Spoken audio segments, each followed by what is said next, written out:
আসসালামু আলাইকুম প্রিয় দর্শক, আপনারা দেখতে পাচ্ছেন এটা হচ্ছে আমাদের বিজনা নদী মাছ ধরার দৃশ্য।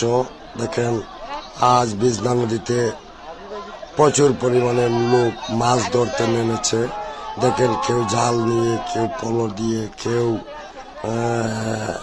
হাত দিয়ে, যে যেভাবে পারে মাছ ধরতেছে। প্রচুর মাছ গাঙ্গের মধ্যে রয়েছে, কিন্তু আজ সবাই সম্মিলিতভাবে এই গাঙ্গের মধ্যে মাছ ধরা হচ্ছে। প্রতি বছরই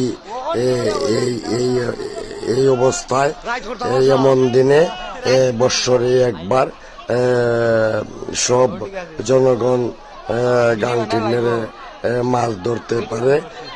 এটা হলো আনন্দ এবং খুশির বিষয়। কিন্তু সবাই মিলিতভাবে, কেউ আবার বসে বসে দেখতেছে গাঙ্গের পাড় থেকে যে কে কেমন মাছ ধরতেছে। ধন্যবাদ সবাইকে।